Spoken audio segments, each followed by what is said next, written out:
Nah, yang biasanya riskan itu adalah ketika kita masuk ke dalam dualitas menuju kosmik nih. Lah alam-alam apa ketika proses-proses inilah yang sangat riskan gitu.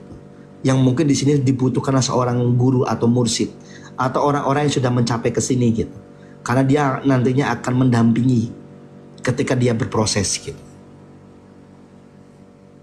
Oke ya, saya lanjut ya. Kita bedah di setiap dimensi ini. Nanti saya bedah juga di dimensi kosmik itu seperti apa. Tadi saya bercerita tuh, oke di sini dulu nih. Kalau kesadaran fisik kan kita sudah paham nih ya, teman-teman ya. Bahwa kesadaran fisik ya kita ini sehari-hari nih, bangun, tidur, makan gitu, bertemu secara fisik gitu. Jadi apa ya, istilahnya mudah lah dipahamin. Lalu pada dimensi berikutnya, ini kan disebut dengan zona lokal ya, sampai ke level astral nih. Nah, ketika di dimensi eterik, emosional, astral, itu kita komponenkan menjadi satu tuh. Karena sebetulnya itu masuk pada dimensi astral gitu. Ketika eterik, emosional, astral tuh. Nah, kita bahas nih. Apa sih sebetulnya kesadaran astral itu? Ketika seseorang mengalami pengalaman meditasi di dimensi astral, itu biasanya mengalami pengalaman menembus, entah itu di masa depan atau masa lalu. Kadang-kadang pengalaman tersebut bisa terjadi di dalam mimpi. Deja vu ataupun out of body experience akan sering terjadi jika seseorang berada dalam dimensi level ini. Jadi ketika teman-teman bercerita nih, Mas Hori, kenapa ya saya waktu meditasi itu saya melihat masa lampau tuh, zaman-zaman kerajaan dan sebagainya gitu. Atau ketika teman-teman tuh, kenapa Mas Hori ya, saya kok sering mengalami deja vu. Saya pernah mengalami ini sebelumnya. Nah, deja vu itu adalah proses bagaimana sebetulnya kesadaran kita menangkap jejak morfogenesis. Nah, lalu ada tuh yang bercerita, Mas saya ke waktu meditasi kenapa saya keluar diri tuh. Saya bisa melihat diri saya Mas gitu. Kayak tubuh saya ini lepas gitu. Nangkap ya? Itu yang disebut out of body experience. Atau ketika tidur teman-teman bisa melihat diri teman-teman tidur tuh. Ini kenapa gitu. Nah itu sebetulnya adalah ketika kesadaran kita memasuki alam astral, biasanya itu sering terjadi dalam diri teman-teman.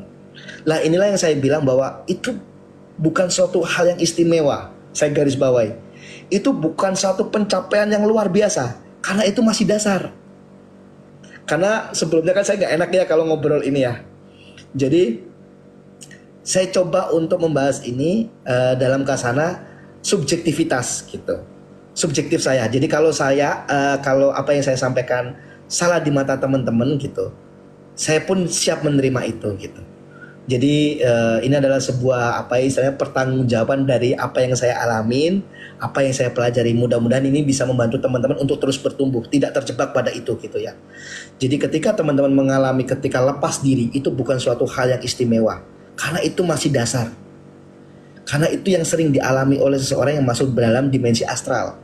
Dan kebanyakan seseorang ketika dia merasakan seperti itu gitu, dia malah merasa itu menjadi tujuan, menjadi menjadi pencapaian. Aku bisa melihat masa lalu gitu, aku bisa melihat kerajaan gini dan sebagainya. Atau dalam tanda kutip gini, Mas Hori, saya pernah Mas Hori itu ngerasa saya keluar dari tubuh saya gitu. Nah ini kebanyakan itu menjadi satu pencapaian yang luar biasa gitu. Jadi di sini saya ingin membagi pengetahuan saya, pengalaman saya ke teman-teman bahwa itu masih dasar. Itu masih tahapan bawah menurut saya. Dan jangan sampai teman-teman terjebak pada wilayah itu. Memang asik, memang rame, memang luar biasa gitu. Dalam kacamata di dimensi dibandingkan dimensi fisik gitu ya. Ketika kita membandingkan astral dengan fisik, memang itu sangat luar biasa gitu. Nah di sini saya berharap bahwa teman-teman melanjutkan perjalanannya, jangan berhenti di dimensi astral, oke ya? Karena di situ nanti teman-teman akan banyak hiburannya gitu, bisa melihat entitas lain, bisa melihat gelombang-gelombang lain gitu. Nah itu kadang saking menariknya kita lupa terhadap perjalanan kita. bahwa kesadaran astral itu hanya apa ya istilahnya, ibarat kalau saya mau berjalan dari Malang menuju Jakarta itu kan ada apa ya, rest area gitu. Jadi rest area itu bukan tujuan, tapi kita boleh singgah kalau kita capek, tapi nggak boleh berhenti di situ gitu. Oke ya, jadi dilanjutkan gitu. Oke, saya lanjut lagi. Setelah dimensi astral, kita menuju pada dimensi mental. Bagaimana seseorang itu ketika dia mengalami kesadarannya berada pada dimensi mental? Nah, saat seseorang memasuki kesadaran mental, ia akan mengalami peningkatan keterbukaan dan empati terhadap sesama, serta mulai ada keinginan kuat untuk merubah ke arah yang lebih baik. Pada level ini, biasanya seseorang akan mencari berbagai informasi tentang kesadaran spiritual. Nangkap ya? Jadi ketika seseorang itu dalam perjalanannya dia masuk ke dalam kesadaran mental atau dimensi mental, biasanya itu yang dirasakan akan merasa haus tentang pengetahuan-pengetahuan atau keilmuan-keilmuan terkait spiritualitas. Itu satu. Yang kedua, dia mulai membuka dirinya, mulai membuka pengetahuan-pengetahuan yang baru, mulai tumbuh empatinya. Jadi empati ini rasa kemanusiaannya mulai tumbuh nih. Kayak saya nggak harus hidup dengan individual seperti ini. Karena kebanyakan orang yang berada di kesadaran astral itu biasanya dia terjebak pada kesadaran lokal. Pasti dia akan merasa lebih hebat daripada orang lain. Dia merasa lebih tahu daripada orang lain gitu. Nah ini kadang ego itu sangat-sangat tidak mau ketika dirinya dilepaskan gitu. Nah ini yang biasanya mencengkeram kita. Nah disinilah ketika seseorang masuk ke dalam kesadaran mental atau alam mental, biasanya seseorang akan haus tentang informasi spiritual. Mungkin teman-teman pun juga bisa merasakan lah sekelilingnya tuh. Kenapa teman-teman cenderung ingin sekali gitu mengenali tentang spiritual, mengenali diri.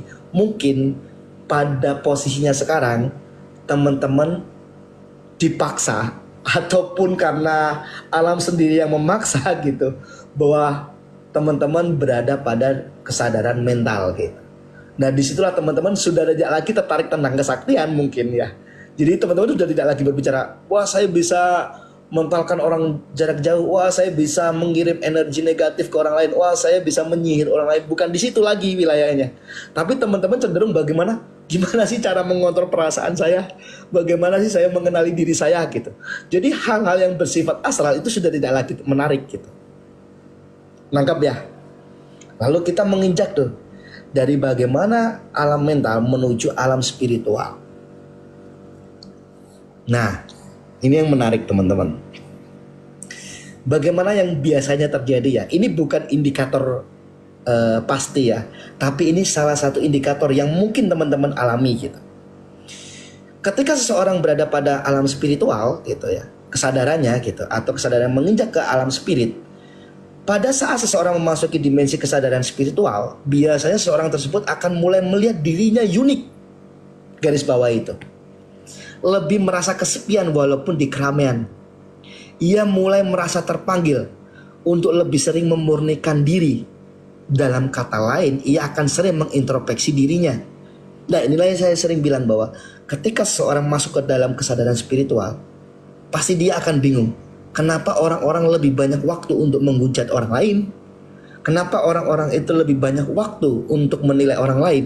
Sedangkan waktu saya itu sudah sangat habis untuk mengamati diri saya, mengintrospeksi diri saya, mewaspadai diri saya gitu. Jadi biasanya orang-orang ketika masuk ke dalam wilayah spiritual gitu, biasanya dia butuh banyak waktu untuk menyendiri. Bukan dia melepaskan dunia sosial ya, tapi dia merasa bahwa apa yang terjadi dalam dinamika sosialnya itu kayak ngerasa kayak nggak pas deh seperti ini nih. Karena itu memang benar-benar terjadi gitu. Mungkin teman-teman pun ngerasain gitu. Kenapa ya ketika saya ketemu teman-teman yang dulunya gitu ya, kita ngerasa nyaman ketika itu menggunjing orang, rasan-rasan, mengomongin kejelekan orang gitu. Itu dulu kita merasa tertarik. Ketika kita masuk ke sini, itu kayak kok gini ya gitu. Itu kok gini ya gitu. Malah disitulah orang itu kenapa lebih banyak menyendiri gitu. bertadabur diri gitu. Nah mungkin ini pun terjadi pada teman-teman ya.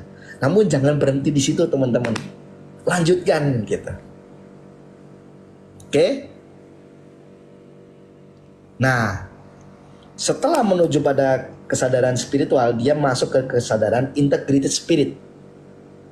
Jadi setelah dia memahami bahwa dirinya unik gitu. Karena ketika dia mencoba introspeksi dalam dirinya gitu, itu ada hal-hal yang menarik bahwa manusia diciptakan dengan keunikannya masing-masing. Kenapa seseorang itu tidak bisa dibandingkan menurut saya gitu ya. Makanya saya sering bilang bahwa problem permasalahan hidup kita itu diawali dari kita membandingkan hidup kita dengan hidup orang lain. Itu problem awal. Padahal perbandingan itu tidak akan mungkin bisa diadu gitu. Karena apa? Kita mengalami masa hidup yang berbeda. Kita berada pada lingkungan keluarga yang berbeda. Kita berada pada lingkungan main yang berbeda. Kita berada pada lingkungan pendidikan yang berbeda. Kita mengalami pengalaman yang berbeda. Jadi itulah yang membuat kita itu unik dan otentik. Jadi Anda adalah satu-satunya dari miliaran juta manusia di muka bumi ini. Maka hargailah setiap proses Anda gitu. Karena dari menghargai diri Anda itulah Anda akan mencerminkan bagaimana menghargai proses setiap individu orang di luar diri Anda. Maka itu yang saya bilang bahwa kebijaksanaan itu tidak bisa diajarkan. Karena kebijaksanaan itu adalah buah dari bagaimana dia berproses mengenali dirinya sendiri.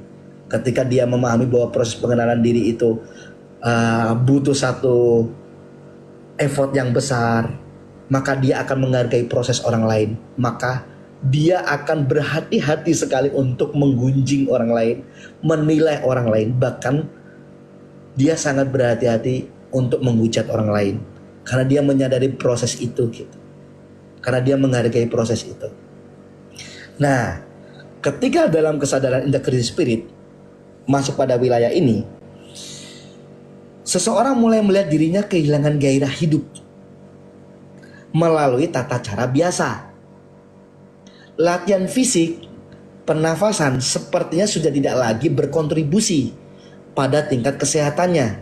Karena energi yang bersifat multi elemen sesuai dengan sifat-sifatnya, air, api, tanah, udara, terorganisir dengan baik dan akan terasa hampa karena terkonferensi secara otomatis menjadi elemen ether, elemen yang lebih halus. Seseorang tersebut tidak lagi hanya berempati kepada sesama manusia, tetapi juga terhadap seluruh makhluk yang sudah dianggap sebagai bagian dari dirinya sendiri. Panggilan batin untuk terus melanjutkan perjalanan akan terus bertumbuh seiring dengan perkembangan ke tingkat kepasrahan pada Tuhan. Jadi mungkin di sini teman-teman yang menarik ya. Jadi kalau misalnya dalam keilmuan dulu ya, mungkin ini sering mungkin didengar atau mungkin Pak Dewa Gimin sering mempelajari ya, atau sering mendengar keilmuan ini ya, tentang sedulur papat limo pancer gitu. Jadi dalam artian pandangan saya ya, jadi sedulur papat limo pancer itu 4 itu adalah unsur elemen dari air, api, tanah, dan udara. Yang dimana sifat-sifat elemen ini memiliki nilai, memiliki value. Dimana sifat-sifat ini bersifat ke materialistik atau fisikal gitu ya, bersifat kedualitas. Nah, ketika seseorang masuk pada integrated spirit, pancernya ini akan tumbuh. Jadi pancer ini yang saya pahamin sebagai elemen eterik, yang dimana semua 4 elemen ini dikonvensi itu dikendalikan oleh elemen eterik. Nah, inilah yang biasanya itu terjadi dalam diri kita gitu. Mungkin dalam tahapan ini itu pun bisa dirasakan secara fisik.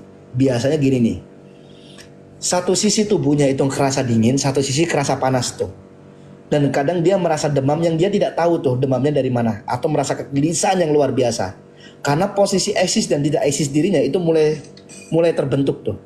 Jadi saya ini ada, tapi kok saya ngerasa hambar. Harusnya saya ini nggak ada. Jadi dunia ini ngerasa jadi tidak menarik gitu. Karena tidak menariknya itu tidak relevan dari apa yang dia pahamin. Nangkep ya teman-temannya. Jadi kayaknya hidup itu bukan seperti ini deh gitu. Dan dia biasanya tidak mengikutin pandangan secara umum gitu. Dia punya satu pandangan sendiri gitu. Tapi dalam pandangan ini gitu menurut saya, apapun yang dialami seseorang yang mencapai pada titik kosmik, maka apa yang dia pahamin pasti sama. Namun cara membahasakannya pasti beda, sesuai dengan ekologi sosialnya. Misalnya kayak gini nih, mungkin teman-teman belajar kesadaran dari A, B, C, D gitu. Ketika teman-teman mendengar, itu kayaknya sama deh yang dibicarakan sama B, cuman bahasanya berbeda gitu. Tapi insight yang didapat itu pasti sama, nggak mungkin tidak. Dan kebanyakan orang-orang yang sampai ke sini tidak mungkin dia akan berdebat masalah bahasa. Tapi dia akan mencoba melengkapi puzzle-puzzle bahasanya untuk mudah dipahamin oleh masyarakat lebih luas. Nah, nangkap ya di situ ya. Nah, saya lanjut. Pada posisi tingkat kematangan di level integrity spirit, seseorang biasanya tumbuh perasaan seakan-akan mau meninggal. Bumi seolah-olah bukan tempat yang tepat untuk dia berpijak. Hanya karena dia merasa tidak cocok lagi dengan dunia ini. Maka biasanya orang-orang sekelilingnya akan menganggap dirinya gila. Jadi jangan ini ya. Jangan pesimis kalau disebut gila. Saya mah udah bosan disebut gila gitu. Kegalauan antara perasaan eksis dan tidak eksis akan dirasakan gitu. Inilah proses antara memasukin kesadaran integrity spirit menuju kesadaran kosmik yang biasanya disebut dengan kematian.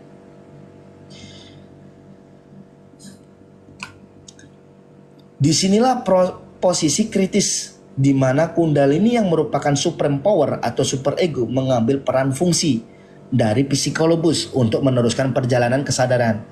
Jadi disinilah Kundalini menjadi kendaraan dari kesadaran yang berlaku di wilayah kesadaran kosmik yang membawa kesadaran individu menuju kesadaran ketuhanan. Menuju ya. Nah, di sini yang saya pahamin bahwa Tuhan adalah tujuan akhir bagi semua kesadaran, karena Dialah yang menciptakan dan mempersatukan secara harmoni seluruh kesadaran yang tersebar di alam semesta. Nah, dalam pemahaman ini ya, saya coba kembali kepada sini nih, biar teman-teman nggak bingung. Kalau wilayah integrity spirit dari fisik ke integrity spirit, maka perangkat yang sering digunakan itu adalah psikolobus. Karena psikolobus inilah yang secara perangkat yang relevan dengan wilayah dualitas. Lalu ketika kita masuk ke wilayah singularitas, kosmik, maka kendaraannya akan berbeda tuh. Maka kendaraan yang digunakan adalah Kundalini, buruk. Nah, disinilah ketika psikologis dipasangkan ke sini tidak akan mampu karena medannya berbeda. Nah, disinilah Kundalini akan berperan gitu. Nah, disinilah yang sering saya bilang tuh ketika teman-teman tanya tentang Kundalini, kita perlu samakan dulu definisinya. Karena kebanyakan orang itu mendefinisikan dengan berbeda-beda. Dalam kacamata saya, Kundalini itu adalah supreme power atau energi yang tidak terbatas, atau dalam kata lain adalah super ego. Nah, Kundalini yang mungkin dalam kasana lain itu disebut sebagai buruk. Maka ketika seorang memasuki alam kosmik, nggak mungkin pakai psikologis. Yang digunakan pasti Kundalini. Dan yang menarik, ketika seorang memakai Kundalini, maka yang dibicarakan tidak mungkin dia berbicara bersifat fisikal. Misalnya nih, belajarlah Kundalini biar kamu kaya. Belajarlah Kundalini biar kamu bisa menyembuhkan orang. Belajarlah Kundalini biar kamu bisa ini, bisa ini, bisa ini, bisa ini gitu. Padahal Kundalini itu masuk pada suatu dimensi atau medan di mana kita memahami esensi sebuah hakikat. Gitu teman-teman. Itu dalam pandangan saya. Oke. Jadi dalam mungkin diskusi gitu yang saya sampaikan gitu di saat ini, itu adalah tujuan akhir semua manusia yang berkesadaran adalah menuju pada kesadaran Tuhan. Jadi Tuhan adalah tujuan akhir bagi semua kesadaran, karena Dialah yang menciptakan dan mempersatukan secara harmoni seluruh kesadaran yang tersebar di alam semesta. Maka ketika tujuan Anda berkesadaran itu hanya kaya, hanya sehat, hanya ingin terkenal, maka menurut saya tujuan Anda terlalu dangkal, teman-teman. Maka tujuan terjauh kita itu adalah mengabdikan diri kepada Sang Pencipta. Itu adalah tujuan yang paling jauh menurut saya. Jadi ya silakan, itu pilihannya masing-masing ya. Jadi monggo teman-teman bisa memilih gitu. Ini saya hanya berbagi dari apa yang saya pahamin. Mudah-mudahan bermanfaat. Kalau Tom misalnya dari apa yang saya sampaikan itu banyak-banyak hal-hal yang bersifat buruk, nggak usah didengar, nggak usah dipahamin. Dan itu murni dari kesalahan saya. Dan ketika memang apa yang saya sampaikan tadi itu membawa pada satu ranah berpikir yang lebih kompleks, yang lebih komprehensif, yang membawa teman-teman menjadi semangat untuk memperbaiki diri, saya tekankan itu hadir bukan murni dari saya. Mungkin itu hanya titipan dari keilmuan semesta untuk saya bagikan. Dan silakan teman-teman berdiskusi. Mudah-mudahan dari diskusi ini bisa melahirkan suatu hal yang memberikan satu pandangan untuk kita bisa sama-sama bertanggung jawab dengan seoptimal mungkin menjadi the best perform dalam pagelaran drama semesta ini. Silakan teman-teman. Oke Mas Rik, mantap banget. Pak D, wah cocok banget ini Mas, dan luar biasa. Gini ya teman-teman, tak nambahi meditasi jadi biar tidak terjebak. Betul sekali ya, meditasi nanti semakin kita itu ke dalam itu nggak ada apa-apa ya teman-teman. Jadi fenomena-fenomena yang terjadi itu jangan terjebak di situ, betul sekali. Jadi semakin kita masuk ke ranah meditatif itu nggak ada apa-apa, dan endingnya meditatif nanti kita akan menyadari betul bahwa hidup kita itu semakin bermanfaat kepada semesta, semakin mencintai kepada semesta, semakin hidup kita itu semakin luas wawasan kita, tidak gampang menilai, cuma mengamati diam. Itu nanti final endingnya meditatif atau kesadaran itu teman-temanku. Jadi jangan nanti seperti yang dikatakan Mas Ori itu meditasi nanti bergetar, meditasi nanti melihat itu jadi wah, bukan itu. Tak kuatkan lagi biar menjadi valid juga. Jadi untuk pengalaman Pak D juga nggih. Ternyata kita latihan meditatif itu bukan kok kesadaran juga, sebab kita itu sudah berada di dalam kesadaran itu sendiri setiap detik ya teman-teman. Makanya yang diomongkan Mas Heri ini ilmu-ilmu kesadaran yang luar biasa. Makanya luas tak terbatas. Kalau kita nanti terjebak di dalam perangkat kita, ya ego pikiran kita, ini pasti akan blank. Makanya disinilah kesempatan yang untuk baik supaya mampu menerima itu hening itu kosong ya teman-teman. Makanya kalau setiap kita di diskusi, kosongkan gelas gitu, kosongkan isi kita. Makanya di sini setiap hari kita ini nggak ada ya, perdebatan tuh nggak ada. Sebab itu sesuatu yang indah banget perbedaan itu. Nanti ranahnya ke situ, sahabatku, teman-temanku semua. Jadi juga Pak D juga mohon maaf sekali kan, kadang-kadang Pak D itu mungkin banyak salah dan kata di sini sebelum menambah ya. Jadi kesadaran itu nanti peleburan ya teman-teman, seperti tauhid itu. Makanya kalau kita sudah mampu melampaui dualitas itu namanya lebur atau tauhid. Seperti tadi dulur papat 5 pancer tadi. 4 sifat kita itu dileburkan terus dikuatkan kita masuk ke dalam pancer itu. Pancer itu ya ilahi itu sendiri. Allah itu kalau di dalam konsep agama ya. Makanya teman-temanku, kalau kita sudah mampu meleburkan semuanya itu, kita masuk ke ranah tauhid itu, melihat Mas Ori yo cinta, melihat semuanya di situ cinta, nggak ada. Nilai itu nggak ada teman, kosong melompong. Nah, itulah nanti titik ke tingkat yang mendekati itu ya. Makanya teman-temanku, sahabatku, kalau kita kok di sini belajar spiritual, belajar kesadaran kok masih menilai, masih kita merasa, kata Cohen merasa itu jebakan halus banget, itu ya jelas-jelas kita itu gagal, dalam artian gagal menjadi diri sendiri. Makanya di dalam belajar kesadaran itu kita harus mampu menjadi diri sendiri yang otentik. Jadi saya, Pak D harus jadi Pak D betul totalitas, Mas Ori jadi Mas Ori totalitas, tidak menjadi siapapun. Itulah pembelajaran yang paling inti. Sebab kita di dalam memerankan hidup sebagai drama hidup, kehidupan ini, kata Mas Ori tadi, kita nanti kalau sudah menjadi pemerannya masing-masing secara di dalam kesadaran ini, kita nanti saling saut menyaut, saling cinta mencintai, saling wis pokoknya kasih tok isinya teman-teman. Jadi nggak ada beda yakin debat, beda agama debat, nggak ada. Itu sudah lebur total itu. Melihat Mas Ori ya Tuhan Allah, melihat pedus ya Allah, melihat setan pun Allah, nggak ada gitu ceritanya nanti. Jadi semua itu bisa memandang secara luas tak terbatas. Itulah kira-kira kesadaran yang diomongkan Mas Ori segini luas tadi teman-teman. Makanya meditasi tak kuatkan lagi. Jadi setelah Anda meditasi kok Anda mengalami fenomena aneh-aneh itu bukan sesuatu kehebatan atau eksklusif, bukan teman-temanku. Justru kamu malah dangkal. Ceritanya kan gitu. Makanya nanti semakin kamu masuk ke dalam diri yang paling dalam itu, kamu nanti tidak ada merasa apa-apa. Termasuk di dalam prakteknya, kita ini tidak akan menilai siapapun.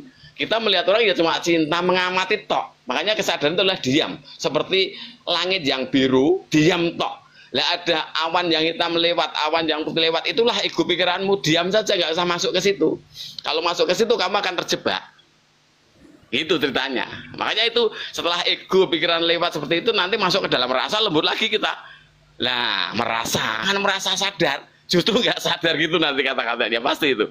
Makanya teman-teman di sini, kalau sudah masuk di rasa itu lembut lagi, kamu harus semakin lembut lagi masuk ke dalam supaya kamu mampu menembus ini lebih lembut lagi. Makanya semakin lembut di dalam energi itu, makanya Sang Maha Segala itu lembutnya tak terbatas, tan keno kiniro, tan keno kinoyo nopo. Itulah nanti endingnya, nggak bisa dimaknai apapun, itulah tertingginya hidup. Makanya semua manusia yang hidup nanti, apapun yang kamu lakukan, agama apapun, kalau tidak bermanfaat, percuma. Manfaat itu dalam arti ya, rahmatan lil alamin itu dalam tugas besarnya kita. Saling mensupport, saling menyayangi, yang tua yo ngomong yang muda menghormati yang tua, itu sudah berada di dalam kesadarannya masing-masing teman-temanku. Jadi nggak perlu diajari lagi itu sebenarnya, tetapi ya di sinilah kita belajar. Nggak perlu diajari, tapi kita harus belajar loh, beda lagi. Hidup ini permainan, tapi nggak boleh main-main, kata Mas Ori gitu kira-kira. Gitu ya. Lucu ya. Nah, di dalam hidup yang lucu dan asik ini, makanya ayo kalau kita perindah teman-temanku. Dan sini Pak Ade ini yang tertua kira-kira ya. Yang tertua dan anak muda nanti ayo diperindah. Jadi Pak Ade ini tertua umur itu, tetapi kalau pola pikirnya saya kok kalah sama yang muda-muda. Saya iri ya, Mas Ori iri banget aku ya. Luar biasa ya Allah. Terima kasih Mas Ori. Pak Ade selalu berdoa Mas Ori, pokoknya habis tak doa Ade terus, semua yang hadir semua dalam kondisi bahagia damai. Allah memberkati terus-menerus di dalam kesadaran yang nyata nanti, sehingga kebangkitan semesta ini ada tulang punggung anak-anak yang hebat-hebat yang hadir di dalam sini. Pasti Anda akan menjadi manusia yang hebat-hebat. Pasti di sini ada nanti suatu saat. Saya yakin kok. Dan akan menjadi mungkin pencerah di dunia lah kira-kira. Siapa tahu nanti Anda menjadi itu, Pak Ade juga sangat senang sekali dan sangat ikut bahagia damai. Disinilah saya cuma menambah dan tambah semakin ayem, saya ini tambah semakin tenang. Mas Ori, terima kasih, Kohen, semua yang hadir di sini adalah guru-guru kami semua. Jadi Pak Ade ini istilahnya kebunu sugudel, Mas Ori. Jadi matur nuwun, terima kasih. Tiada kata yang pantas kecuali ya Allah bersyukur. Kasihlah keselamatan anak-anak muda, kehebatan ini semakin jaya. Pak Ade berdoa tok isinya. Oke, lanjut, monggo Pak Ade tak sambil ngopi asik-asik ini malam mingguan, monggo.